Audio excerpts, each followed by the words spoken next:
रहीम start करते हैं जल्दी जल्दी गार्डन का चैप्टर नंबर 6 को। इसकी भी इंशाल्लाह इंपॉर्टेंट टॉपिक साथ साथ डिस्कस करते जाएंगे। तो स्टार्ट करते हैं। सबसे पहले बड़ी फंडामेंटल सी बातें हैं।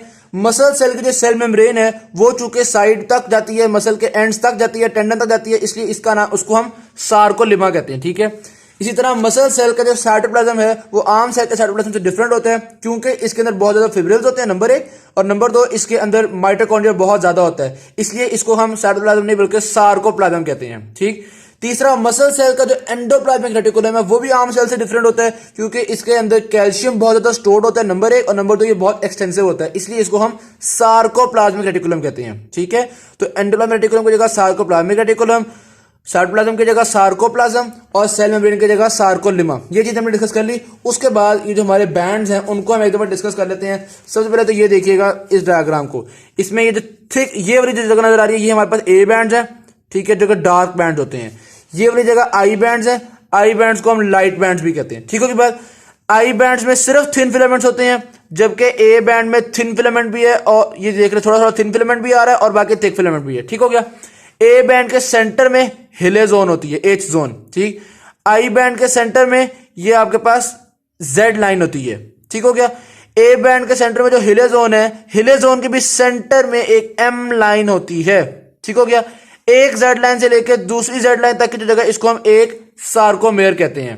ये बातें डिस्कस हो गई। जब कॉन्ट्रैक्शन होती है, नंबर 1 हिले जोन खत्म हो जाती है, छोटी हो जाती है, नंबर 2 ओवरलैपिंग इंक्रीज कर जाती है, नंबर 3 आई बैंड डिक्रीज कर जाता है, और ए बैंड की लेंथ सेम रहती है। ये बात याद रखनी है, ए बैंड की लेंथ सेम रहती है। ए बैंड और आई बैंड तो डिस्कस हो गए और ये पता चल गया हमें दो जी डिस्क के दरमियान में एक सार्कोमेयर होता है। ठीक है।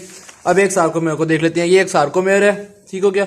इसमें जो थिक बैंड जो थिक फिलामेंट्स होते हैं वो मायोसिन फिलामेंट्स होते हैं, जो थिन फिलामेंट्स होते हैं वो एक्टिन फिलामेंट्स होते हैं। और एक चीज देखिएगा, जो एक्टिन फिलामेंट्स हैं वो तो जी डिस्क से अटैच हुए हुए हैं।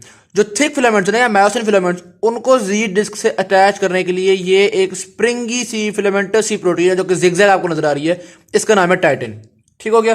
तो टाइटिन को हमने देख लिया। बस यहाँ पर जो सारी बातें थी बेसिक हमने डिस्कस कर ली हुई हैं। अब आते हैं हम general mechanism of muscle contraction. ये क्वेश्चन आपको इस तरह से भी आएगा कि जब एंड प्लेट, अच्छा ये क्वेश्चन आता है एसक्यू में पूछ सकते हैं कि जब एंड प्लेट पोटेंशियल तक मतलब पीछे से स्टिमुलस आ गया है तो अब आगे क्या मैकेनिज्म होगा। नंबर 1, न्यूरॉन या जो नर्व फाइबर है उसके ऊपर एक्शन पोटेंशियल आया। नंबर 2, उसमें से एसिटाइलकोलिन रिलीज हुई। नंबर 3, मसल के ऊपर जो एसिटाइलकोलिन गेटेड कैटायन चैनल्स हैं वो चैनल्स खुल जाएंगे। जब वो चैनल्स खुलेंगे तो सोडियम मसल के अंदर आ जाएगा। जब सोडियम मसल के अंदर आएगा तो एक्शन पोटेंशियल डेवलप होगा, जो एक्शन पोटेंशियल ट्रैवल करना शुरू कर देगा, यानी कि मसल फाइबर की डीपोलराइजेशन हो जाएगी। इस डीपोलराइजेशन की वजह सार्कोप्लाज्मिक रेटिकुलम से और एक्स्ट्रासेलुलर फ्लूइड से कैल्शियम, जो मेनली सार्कोप्लाज्मिक रेटिकुलम से जो कैल्शियम है वो रिलीज होगा। जब कैल्शियम रिलीज होगा तो ये कैल्शियम मायोसिन हेड्स पर जाके उस ट्रोपोनिन पे जाके लगता है और उनको एक्टिवेट करता है, और आपको पता है वहां से फिर ये वॉक लॉन्ग थ्योरी के मुताबिक कॉन्ट्रैक्शन हो जाती है, और कॉन्ट्रैक्शन होने के बाद कैल्शियम मेम्ब्रेन पंप्स दोबारा कैल्शियम को एक्टिव ट्रांसपोर्ट के थ्रू वापस सार्कोप्लाज्मिक रेटिकुलम में डाल देते हैं। ठीक है। तो ये हमने पॉइंट्स देख लिए, ये हमने कैरेक्टरिस्टिक्स देख लिए। आगे आता है molecular mechanism of muscle contraction. Molecular base पे हमने चीजों को स्टडी करना है। ये तो बस बेसिक सी बातें उन्होंने की हुई है। स्लाइडिंग फिलामेंट मैकेनिज्म होता है, इसमें स्लाइड कर रही होती हैं, कौन से बैंड छोटे हो रहे होते हैं, कौन से सेम रह रहे होते हैं, वो बातें जो मैं पहले डिस्कस कर चुका हूं, आपको बता चुका हूं। ठीक हो गया। फिर आता है मॉलिक्यूलर कैरेक्टरिस्टिक्स। मॉलिक्यूलर कैरेक्टरिस्टिक्स सबसे पहले देखते हैं थिक फिलामेंट्स को। थिक फिलामेंट्स बने हुए होते हैं हमारे पास 2 हैवी चेन्स और 4 लाइट चेन्स से। ठीक है। जो 2 हैवी चेन्स है वो तो कॉन्टिन्यूसली जा रही हैं और ये साइड पे हेड्स में भी जा रही हैं। अच्छा, ये इसके साइड पे हेड्स फॉर्म हो रहे थे, इसको क्रॉस ब्रिजेस भी कहते हैं हम। अच्छा, 2 हैवी चेन्स हैं और 4 लाइट चेन्स हैं। एक हेड में एक हैवी चेन और 2 लाइट चेन्स हैं, जैसा कि आप देख सकते हैं। ठीक है। तो इस तरह 2 हेड्स में हमारे पास टोटल 2 हैवी चेन्स और 4 लाइट चेन्स पूरी हो गई। ये इसकी एक टेल है और हेड है, इसमें कोई ऐसा डिफिकल्ट चीज नहीं है। जो क्रॉस ब्रिज है इसके स्ट्रक्चर को देखिएगा। क्रॉस ब्रिज में 2 चीजें होती हैं, एक आर्म और एक हेड। ये देखिएगा, ये अगर एक क्रॉस ब्रिज है तो ये इसका आर्म होता है और ये जो आगे गोल सा बना हुआ है ये इसका हेड होता है। ठीक है। तो ये आर्म और हेड को कलेक्टिवली हम क्या कहते हैं, क्रॉस ब्रिज। और इसमें 2 जगह पे हिंजेस होती हैं। कौन कौन सी 2 जगह पे, नंबर 1 आर्म और हेड के दरमियान में एक हिंज होती है, और नंबर 2 इस थिक फिलामेंट और आर्म के बीच में यहाँ पे दूसरी हिंज होती है। ठीक है। तो ये 2 तरह की इसके अंदर हिंजेस होती हैं। अच्छा, ये जो मायोसिन फिलामेंट है इसके अंदर 2 मायोसिन हैवी चेन जो वो एक दूसरे के इर्द गिर्द ट्विस्ट हुई होती है 120 डिग्रीज पे। उसके अलावा ये जो इसका हेड होता है इसके ऊपर एटीपेज एंजाइम भी मौजूद होता है, क्योंकि यहाँ पे एटीपी ने यूज होना है और एटीपी के यूज से हेड ने ट्रेवल करना होता है, तो यहाँ पे एटीपेज की एक्टिविटी भी होगी। ठीक हो गया।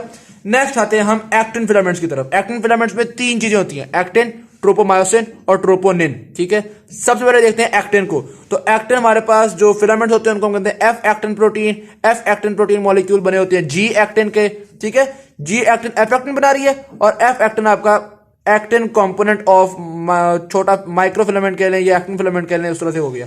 ठीक, तो ये बात हमें समझ में आ गई। फिर आता है ट्रोपोमायोसिन। ट्रोपोमायोसिन के जो मॉलिक्यूल है वो भी इस ओवरऑल की जो हमारे पास डबल हेलिक्स बना है इसके इर्द गिर्द कर्ल हो रहे होते हैं। ठीक है जी, और आमतौर पे हम कहते हैं कि जो एक्टिव साइट्स हैं, एक्टिव साइट्स से मुराद वो साइट्स जहां पे cross bridges of the thick filaments ने अटैच होना होता है, उन एक्टिव साइट्स को ये ट्रोपोमायोसिन कवर कर रहा होता है। ठीक है, तीसरी प्रोटीन एक्टिन फिलामेंट्स की होती है ट्रोपोनिन। ट्रोपोनिन की तीन फॉर्म्स होती हैं या तीन चीजों को तीन सब यूनिट्स होती हैं बेसिकली। ठीक है, नंबर 1 ट्रोपोनिन आई जो कि एक्टिन के साथ बाइंड करता है। नंबर 2 ट्रोपोनिन टी जो कि ट्रोपोमायोसिन के साथ एक्ट करता है, अटैच होता है। और नंबर 3 है ट्रोपोनिन सी जो कि कैल्शियम आयन के साथ जब कैल्शियम आयन रिलीज होते हैं तो कैल्शियम आयंस ट्रोपोनिन सी पे आके अटैच हो जाते हैं। ठीक है, और जब कैल्शियम आयन अटैच होते हैं तो ट्रोपोनिन और ट्रोपोमायोसिन की कॉन्फ़िगरेशन, इनकी शेप, इनका कुछ इस तरह से चेंज होता है कि जो एक्टिव साइट ट्रोपोमायोसिन ने कवर की हुई थी वो एक्टिव साइट एक्सपोज हो जाती हैं। जब वो एक्टिव साइट एक्सपोज होती हैं तो क्रॉस ब्रिजेस आके अटैच हो जाते हैं। और ये वो बातें हैं जो उन्होंने यहाँ पे आपको बताई हुई हैं। हाँ ठीक है, इनहिबिशन का मतलब ये ना कि ट्रोपोमायोसिन ने एक्टिव साइट को कवर किया हुआ है, और फिर एक्टिवेशन का मतलब ये है कि जब कैल्शियम आयंस आएंगे ट्रोपोनिन सी पे आके अटैच होंगे तो वो जो एक्टिव साइट्स है वो एक्सपोज हो जाएंगी। तक बात समझ में आ गई। फिर आती है walk long theory. Walk long theory भी पूछा जाता है पेपर के अंदर, पास पेपर के अंदर इसका क्वेश्चन आया हुआ है। आपने उसको चाहे आप स्टेप्स में लिख दें या इस तरह से कि आपने पहले बताया कि ये एक्टिव साइट जो हैं वो एक्सपोज हो गई। जब एक्टिव साइट एक्सपोज हुई तो ये जाके उसके साथ अटैच हो गया। क्रॉस ब्रिज एक्टिव साइट पे अटैच हो जाएगा तो फिर ये कॉन्ट्रैक्ट कर मतलब मूव करेगा। इसके मूव करने की वजह से जो ओवरलैपिंग है वो इंक्रीज कर देगी। ठीक है, ये दोबारा डिसअटैच होगा। अच्छा, ये जो इस तरह अंदर को किया ना, इसने पुल किया आई बैंड को, सॉरी आई बैंड कह रहा हूँ, जो थिन फिलामेंट है उनको जो पुल किया है, इस पुल करने को आप पावर स्ट्रोक कहते हैं। ठीक हो गया, फिर ये दोबारा यहां से उतरेगा, दोबारा साइड पे जाएगा, एक और एक्टिव साइड पे अटैच होगा, उसको यहां पे लेके आएगा। तो ये जो इस तरह इसको मूव करता चला जा रहा है स्टेप बाय स्टेप, इसको हम कहते हैं वॉक अलोंग थ्योरी। ठीक है, यहां पे आते हैं अब हम एटीपी का यूज किस तरह से हो रहा होता है, ये बड़ा इंपॉर्टेंट है, एमसीक्यू के हवाले से भी पूछ लेते हैं। और फैन इफेक्ट का पता होना चाहिए। सीधी सी बात है, जितनी ज्यादा मसल कॉन्ट्रैक्शन हो रही है उतनी ज्यादा एटीपी होगी, यूज होगी। ठीक है, तो इसने कोई बहुत बड़ा कारनामा नहीं किया, 2 क्लास के बच्चे से पूछ लो, बहरहाल नाम मशहूर हो गया फैन इफेक्ट। फैन इफेक्ट क्या है? Greater the amount of work perform by the muscle, greater the amount of ATP used. ठीक है, बच्चों वाली बात हो गई। अच्छा, अब हम देखते हैं एटीपी किस तरह से बेसिकली यूज हो रही होती है। होता बेसिकली क्या है, ये जो क्रॉस ब्रिज पे आके एटीपी अटैच होती है, ठीक है, और ब्रेक कर जाती है इनटू एडीपी और फॉस्फेट। जब ये ब्रेक करती है तो इसकी एनर्जी स्टोर्ड हो जाती है इन द क्रॉस ब्रिज। अब जब क्रॉस ब्रिज के अंदर एनर्जी स्टोर्ड है तो ऐसे क्रॉस ब्रिज को हम कहते हैं कॉक्ड। ठीक है, एक्टिव कह लें आप या कॉक्ड कह लें। ठीक है, तो कॉक्ड क्रॉस ब्रिज होता है वो। जब वो कॉक्ड होता है, ऐसा क्रॉस ब्रिज जिसमें एनर्जी स्टोर हुई है, वो क्रॉस ब्रिज जब एक्टिव साइट पे अटैच होता है वो फौरन से अपना मूवमेंट शो करता है, उसी एनर्जी को यूज करता है तो उसमें स्टोर हुई है और मूवमेंट शो करता है, और मूवमेंट शो करके हल्की सी मूवमेंट मतलब थिन फिलामेंट को मूव करवा देता है। ठीक है, अब दोबारा अपनी ओरिजिनल पोजीशन में जाने के लिए, दोबारा वापस पोजीशन में जाने के लिए इसको एटीपी की जरूरत पड़ेगी, दोबारा एटीपी यूज करेगा और दोबारा कॉक्ड हो जाएगा।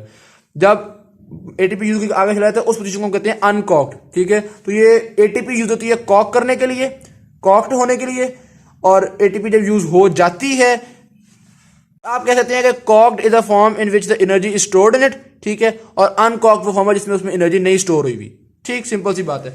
अगर प्रिसाइजली पूछा जाए कि एटीपी किस जगह पे यूज हो रही है, तो कंट्रैक्शन करने के बाद दोबारा वापस पोजीशन पे, क्रॉस ब्रिज को वापस अपनी पोजीशन पे जाने के लिए एटीपी की जरूरत पड़ रही है। ठीक होगी, तो यहां तक हमें बात ये वाली समझ में आ गई। आगे चलते हैं कि लेना इस पेज पे ये 2 ग्राफ्स एक्सप्लेन किए हुए हैं। इन 2 ग्राफ्स में टेंशन और लेंथ का रिलेशन है। इसमें उन्होंने बताया हुआ है एक मसल फाइबर की लेंथ चेंज होने से टेंशन में क्या चेंज आती है, और इसमें उन्होंने बताया हुआ है एक पूरे मसल में लेंथ का चेंज होने से टेंशन में क्या चेंज आ रही है। ठीक होगी बात। और थोड़ा सा ये एक बिल्कुल कॉन्सेप्चुअल किस्म की चीज है जो मेरा नहीं ख्याल इतनी इंपॉर्टेंट है कि मैं उसको जल्दी जल्दी की वीडियो में डिस्कस करूं। अच्छा, आगे चलते हैं। Relation of velocity of contraction to load आता है, जितना ज्यादा वजन होगा मसल के ऊपर उतना ही ज्यादा टाइम लगेगा मसल को कॉन्ट्रैक्ट करने में। ठीक है, या उतनी स्लो वेलोसिटी होगी। फिर आता है energetics of muscle contraction. Muscle की कॉन्ट्रैक्शन के लिए जाहिर सी बात है, क्योंकि आपने एक वजन को इधर उधर करना होता है तो एक वर्क करना पड़ता है, उस वर्क के लिए हमें एनर्जी चाहिए होती है। एनर्जी बेसिकली स्पेसिफिकली किस किस चीज में यूज हो रही होती है हमें पता है। जब कॉन्ट्रैक्शन हो जाती है, कॉन्ट्रैक्शन के बाद कैल्शियम को वापस उनकी जगहों पर डालने के लिए, सार्कोप्लाज्म में रेटिकुलम में डालने के लिए हमें एटीपी चाहिए होती है। इसी तरह से जब एक मेम्ब्रेन पोटेंशियल डेवलप होता है, एक्शन पोटेंशियल डेवलप होता है, तो एक्शन पोटेंशियल डेवलप होने के बाद दोबारा नॉर्मल मेम्ब्रेन पोटेंशियल के लिए सोडियम और पोटेशियम को अपनी अपनी जगह पर पंप करना पड़ता है, तो यहाँ भी एटीपी होती है। तो ये दो जगह बताइए उन्होंने एटीपी यूज की। उसके अलावा हमें पता है कि क्रॉस ब्रिजेस के लिए भी यहाँ भी कॉक और अनकॉक करने के लिए एटीपी यूज हो रही होती है। ठीक है, तो 3 जगह हमने देखा एटीपी यूज हो रही है। एटीपी यूज हो गई, एटीपी कन्वर्ट हो गई एडीपी के अंदर, लेकिन अब मसल तो जाहिर बात है हमने कॉन्ट्रैक्ट करना है ना, तो दोबारा एटीपी फॉर्म करने के लिए क्या क्या एनर्जी सोर्सेज होते हैं हमारे मसल के अंदर? मेनली 3 एनर्जी सोर्सेज हैं एटीपी को फॉर्म करने के लिए। नंबर 1 फॉस्फोक्रेटिनिन, ये सबसे रैपिड है और सबसे टेम्परेरी है, ठीक है, और सबसे थोड़ा ये एनर्जी प्रोड्यूस कर सकता है, यानी कि इसमें भी फॉस्फेट बॉन्ड होता है और इसने फौरन टूटना है और उसकी जो एनर्जी रिलीज होगी उस एनर्जी से एटीपी ने फॉर्म हो जाना है। ठीक है, लेकिन ये बहुत ज्यादा नहीं होता हमारी मसल के अंदर। नंबर 2 ग्लाइकोजन की ग्लाइकोलिसिस। ठीक है, ग्लाइकोजन की ग्लाइकोलिसिस सबसे ज्यादा जिस पे हम रिलाय कर रहे होते हैं वो ये वाला मैकेनिज्म है। क्यों? क्योंकि नंबर 1 इसके ऑक्सीडेटिव मेटाबॉलिज्म। ठीक है, ग्लाइकोजन की जो ग्लाइकोलिसिस है वो ज्यादा रैपिड है, वो ज्यादा अच्छी है। नंबर 1 क्यों? नंबर 1 उसके लिए ऑक्सीजन की जरूरत नहीं है आपको, क्योंकि पता है ग्लाइकोलिसिस आपको पता है ऑक्सीजन के बगैर भी होती है। और नंबर 2 वो बहुत रैपिड है। आपको पता है ग्लाइकोलिसिस जो है वो साइटोसोल भी होती है, उसके लिए माइटोकॉन्ड्रिया में जाने की जरूरत ही नहीं होती, तो लंबा प्रोसीजर नहीं है, बहुत जल्दी ये एटीपी को फॉर्म कर देता है। तीसरे नंबर पे आती है जो हमारे पास अल्टीमेट सोर्स है, ऑक्सीडेटिव मेटाबॉलिज्म। अल्टीमेट सोर्स है, इसमें आपको पता है माइटोकॉन्ड्रिया के अंदर जाएगा ग्लाइकोलिसिस का जो बाय प्रोडक्ट है पायरोविक एसिड, और पूरा ऑक्सीडेशन होगी और अल्टीमेटली कार्बन डाइऑक्साइड और ऑक्सीजन फॉर्म हो जाएगी और एक काफी सारी एनर्जी फॉर्म हो जाएगी हमारे पास। तो ये 3 सोर्सेज ऑफ एनर्जी है, फॉस्फोक्रेटिनिन, ग्लाइकोलिसिस और ऑक्सीडेटिव मेटाबॉलिज्म। ठीक है, फिर आती है एफिशिएंसी ऑफ मसल कॉन्ट्रैक्शन। सिर्फ इतनी सी एफिशिएंसी होती है ना, input over output, energy use कितनी हो रही है और हमें वर्क आउटपुट कितनी मिल रही है। एफिशिएंसी मैक्सिमम होती है अगर मसल कॉन्ट्रैक्शन की स्पीड मैक्सिमम स्पीड का 30% हो। ठीक है, यानी फुल स्पीड से कॉन्ट्रैक्ट नहीं करना, जितनी स्पीड से करते हैं उसकी 30% स्पीड से कॉन्ट्रैक्ट करते हैं तो मसल की एफिशिएंसी मैक्सिमम होती है। बस मेरे लिए एक एमसीक्यू आ सकता है और क्या आएगा, 30% पता होना चाहिए आपको। Characteristics of whole muscle contraction, एक होती है आइसोमेट्रिक कॉन्ट्रैक्शन जिसमें मसल का साइज सेम रहता है, उसका वजन चेंज हो जाता है, जिस तरह ये दोनों आइसोमेट्रिक कॉन्ट्रैक्शन है। और एक होती है आइसोटोनिक कॉन्ट्रैक्शन। आइसोटोनिक कॉन्ट्रैक्शन में टोन सेम रहती है जबकि लेंथ चेंज हो जाती है। टोनिक और आइसोमेट्रिक का समझने के बाद फिर ये देखिएगा smallest muscle of the body कौन सा होता है? Stapedius muscle in the middle ear. ठीक हो गया। फिर वो कह रहे हैं कुछ बॉडी में छोटे मसल होते हैं, कुछ बड़े होते हैं, कुछ में रैपिड कॉन्ट्रैक्शन चाहिए, कुछ में स्लो कॉन्ट्रैक्शन चाहिए। बाल करते करते 2 तरह के मसल फाइबर होते हैं हमारे पास, एक स्लो फाइबर जिनको टाइप 1 फाइबर भी कहते हैं और रेड मसल भी कहते हैं, और एक फास्ट फाइबर जिनको टाइप 2 फाइबर भी कहते हैं और व्हाइट मसल फाइबर भी कहते हैं। तो दोनों की कैरेक्टरिस्टिक्स देखिएगा, स्लो फाइबर स्मॉल होते हैं और इनकी स्मॉल की नर्व फाइबर्स होते हैं। ठीक है, उसके अलावा ब्लड वेसल सिस्टम एक्सटेंसिव होगा, नंबर ऑफ माइटोकॉन्ड्रिया ज्यादा होंगे और मायोग्लोबिन ज्यादा होगी। ठीक है, जबकि उसके बरक्स फास्ट फाइबर्स के अंदर मायोग्लोबिन कम होगी, माइटोकॉन्ड्रिया भी कम होगा, ब्लड सप्लाई भी कम होगी। ज्यादा क्या होगा? साइज ज्यादा होगा, सार्कुलम में रेटिकुलम ज्यादा होगा और ग्लाइकोलिटिक एंजाइम्स ज्यादा होंगे। ठीक हो गया, तो ये दोनों के कैरेक्टरिस्टिक को हमने देख लिया। फिर आगे आते हैं हम मोटर यूनिट। बेसिकली क्या होता है? एक नर्व या एक न्यूरॉन जितने मसल फाइबर्स को भी इनर्वेट कर रहा होता है उन सबको कलेक्टिवली हम कहते हैं एक मोटर यूनिट। ठीक है, हमें मसल पे फाइन कंट्रोल चाहिए होता है, वहां पे छोटे मोटर यूनिट्स होते हैं, यानी कि एक न्यूरॉन के आगे थोड़े लगे होते हैं फाइबर्स, और जहां हमें फाइन कंट्रोल नहीं चाहिए लार्ज मसल्स के अंदर वहां पे बड़े बड़े मोटर यूनिट्स होते हैं। ठीक होगी बात। फिर आगे चलते हैं मसल कॉन्ट्रैक्शन और डिफरेंट फोर्सेस समेशन देखते हैं। एक तो अगर ज्यादा नंबर ऑफ फाइबर्स कॉन्ट्रैक्ट करेंगे उसे हम कहते हैं मल्टीपल फाइबर समेशन। ठीक है, होता ये है अगर थोड़ा स्टिमुलस आ रहा है तो एक मसल के सिर्फ छोटे छोटे मोटर यूनिट्स कॉन्ट्रैक्ट करेंगे, बाकी नहीं करेंगे। अगर ज्यादा आएगा तो उससे बड़े, अगर बहुत ज्यादा आएगा तो सारे ही बड़े बड़े भी जो फाइबर है वो भी कॉन्ट्रैक्ट कर देंगे। तो इसको हम कहते हैं साइज प्रिंसिपल। ठीक हो गया, और ये होगी मसल फाइबर समेशन। दूसरी होती है फ्रीक्वेंसी समेशन। फ्रीक्वेंसी समेशन में बेसिकली होता ये है कि बजाय इसके कि जो स्टिमुलस है वो इंक्रीज करे, नंबर ऑफ स्टिमुलस इंक्रीज करते हैं। ठीक है, जब नंबर ऑफ स्टिमुलस इंक्रीज करते हैं तो एक कॉन्ट्रैक्शन के बाद फौरन बाद दूसरी, फौरन बाद तीसरी, और करते करते कॉन्ट्रैक्शन एक दूसरे में ऐड ऑन होना शुरू हो जाती है। ठीक है, और वो स्टेज जिसमें एक कॉन्ट्रैक्शन दूसरी कॉन्ट्रैक्शन में डिफरेंस महसूस ना हो उसको हम कहते हैं टेटनाइजेशन।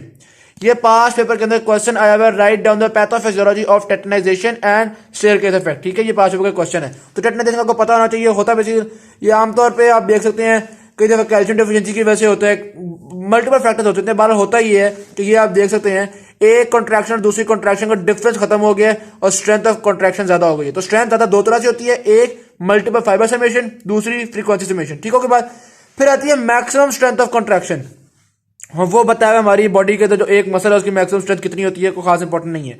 आता है स्टेयरकेस इफेक्ट। स्टेयरकेस इफेक्ट क्या होता है? जब एक मसल काफी देर से रेस्ट पे रह रहा है, अब जब आप उसकी कॉन्ट्रैक्शन शुरू करेंगे, इनिशियल कॉन्ट्रैक्शन स्लो होंगी, ठीक है, और आहिस्ता आहिस्ता कॉन्ट्रैक्शन तेज होना शुरू हो जाएंगी। इसकी रीजन क्या है? साइटोप्लाज्म के अंदर कैल्शियम आहिस्ता आहिस्ता इंक्रीज करना शुरू हो जाता है।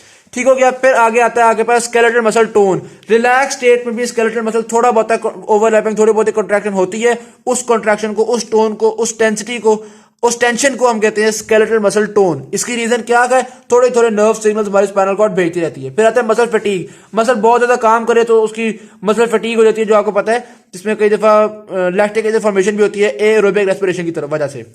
फिर आता है lever system of the body. Simple सी बात बताइए, हमारे बॉडी के जो मसल्स हैं और ये जो बोन्स होती हैं, ये अक्सर लीवर्स फॉर्म कर रहे होती हैं, जिन्हें बहुत सारी चीजों पर फैक्टर्स, बहुत सारे फैक्टर्स होते हैं, जिस तरह फिजिक्स में पढ़ते हैं ना। नंबर एक, ये आपके पास अगर फल्क्रम है, फल्क्रम से कितना दूर मसल लग रहा है, इस पर भी आपकी स्ट्रेंथ ऑफ कॉन्ट्रैक्शन डिपेंड कर रही होगी। और लेंथ ऑफ द लीवर या लेंथ ऑफ द आर्म कितनी ज्यादा है, उस पर भी डिपेंड कर रहा होगा। लेंथ ज्यादा है तो ज्यादा जान लगानी पड़ेगी। ये मुख्तलिफ फैक्टर्स होते हैं, फिजिकल चीजें हैं। इन फैक्टर्स को स्टडी करने को हम कहते हैं काइनेसोलॉजी। ठीक हो गया? बस इतनी सी बात है। बस वैसे ही कॉन्सेप्चुअली उन्होंने बताया कि लीवर होते हैं, इसका कोई वैसे आमतौर पे कोई क्वेश्चन वगैरह नहीं आएगा। फिर आती है positioning of the body part. हमारे बॉडी पार्ट की जो पोजीशन होती है वो एक को एक्टिवेशन का नतीजा होती है। को एक्टिवेशन का मतलब है एंटागोनिस्ट और एगोनिस्ट दोनों मसल एट अ टाइम काम कर रहे होते हैं। ठीक है, ये एंटागोनिस्ट और एगोनिस्ट जो है, ये बड़ा बेसिक कॉन्सेप्ट है। एंटागोनिस्ट एक दूसरे के ऑपोजिट काम करते हैं और एगोनिस्ट एक दूसरे को सपोर्ट कर रहे होते हैं, साथ साथ काम कर रहे होते हैं। फिर आता है remodelling of the muscle. Muscle के फंक्शन के हिसाब से हमारी बॉडी के मसल रीमॉडल होते हैं। मिसाल के तौर पे जो मसल ज्यादा यूज होते हैं उनमें होती है मसल हाइपरट्रॉफी। मसल हाइपरट्रॉफी की वजह क्या होती है? Number of muscle fibre same रहते हैं, diameter of muscle fibre increase करता है। डायमीटर ऑफ मसल फाइबर क्यों इंक्रीज करता है? क्योंकि वो जो मसल फिलामेंट्स हैं वो इंक्रीज कर देते हैं। डन होगी बात। अच्छा, फिर आती है मसल एट्रोफी। जब कोई मसल बहुत देर यूज नहीं होता तो वो मसल के जो नंबर ऑफ फाइबर्स हैं वो सेम रहते हैं, लेकिन फाइबर्स का डायमीटर कम होना शुरू होता है। इसको हम कहते हैं मसल एट्रोफी। डायमीटर कम हो रहा है, इसका मतलब है कि जो फिलामेंट्स हैं, मसल फाइबर के अंदर जो फिलामेंट्स हैं, जो थिक और थिन फिलामेंट्स होते हैं, वो कम होना शुरू हो गए हैं। उनको कम करने के लिए हमारा प्रोटियोसोम्स वगैरह होती है जो उनको कम कर रही होती हैं। यूबिक्विटन जो है वो इस डीजेनरेशन को रेगुलेट कर रहा होता है। ठीक है, तो ये आपके पास आसान सी बातें हैं। फिर आता है एडजस्टमेंट ऑफ मसल लेंथ। अगर एक मसल बार बार स्ट्रेच हो रहा है तो उसकी लेंथ भी इंक्रीज हो जाती है, यानी नंबर ऑफ सार्कोमेयर्स भी इंक्रीज हो जाते हैं। ठीक है, फिर आता है hyperplasia of muscle fibre. Hyperplasia का मतलब है मसल फाइबर्स का इंक्रीज करना। यहां पे हाइपरट्रॉफी में मसल फाइबर का डायमीटर इंक्रीज किया था, इंक्रीज कर जाते हैं। ठीक है, और ये एक रेयर कंडीशन है। फिर आता है मसल डीनर्वेशन। अगर मसल को कोई मसल की नर्व भी डैमेज होता है तो सारी बात है मसल काम नहीं कर सकेगा, मसल की कॉन्ट्रैक्शंस नहीं होंगी, और मसल की कॉन्ट्रैक्शंस नहीं होंगी तो ऐसे ऐसा एट्रोफी आना शुरू हो जाएगी। बल्कि एट्रोफी से भी नेक्स्ट लेवल काम होना शुरू हो जाते हैं, उसके अंदर कोलेजन वगैरह आना शुरू हो जाते हैं और वो मसल जो है वो ऐसे ऐसे साइज छोटा होना शुरू हो जाता है। इसलिए जब डीनर्वेशन हुई भी होती है तो हम फिजियोथेरेपी करते हैं, यानी कि खुद उसके मसल्स को हम कॉन्ट्रैक्ट करवा देते हैं, उसको खुद एक्सरसाइज करवाते हैं, ताकि जब मसल या जब नर्व दोबारा डेवलप हो तो मसल तबाह ना हो चुका हो। ठीक है जी। अच्छा जी, फिर आता है रिकवरी ऑफ। अच्छा, यहाँ पे आता है macro units, macro motor units. Macro motor unit basically क्या होता है? अगर एक मसल को जाने वाली नर्व्स, कुछ नर्व्स डैमेज हो जाएं, ठीक है, तो बाकी जो नर्व्स रह जाती हैं वही सारे मसल फाइबर्स को इनर्वेट कर देती हैं। एज अ रिजल्ट एक नर्व बहुत ज्यादा फाइबर्स को इनर्वेट कर रही होती है, बहुत बड़ा मोटर यूनिट बन जाता है, उसको हम नाम देते हैं मैक्रो मोटर यूनिट। मैक्रोमोटर यूनिट हो गया। फिर आता है रिगर मोर्टिस। जब इंसान की डेथ हो जाती है तो चूंकि उसके अंदर एटीपी की फॉर्मेशन खत्म हो जाती है, तो एटीपी की फॉर्मेशन खत्म हो जाती है तो क्रॉस ब्रिजेस वापस अपनी नॉर्मल पोजीशन में नहीं जा पाते, तो मसल उसके अकड़ जाते हैं, इसको हम कहते हैं रिगर मोर्टिस। फिर मस्कुलर डिस्ट्रॉफी। मसल डिस्ट्रॉफी की कुछ इनहेरिटेड डिजीजेज भी हैं। एक नाम उन्होंने बताया है डिक्री मस्कुलर डिस्ट्रॉफी। ये मेल्स में आमतौर पर होती है क्योंकि ये एक्स लिंक्ड रिसेसिव ट्रेट है। फिर एक और उन्होंने नाम बताया है बेकर मस्कुलर डिस्ट्रॉफी, जो कि थोड़ी कम हार्मफुल होती है।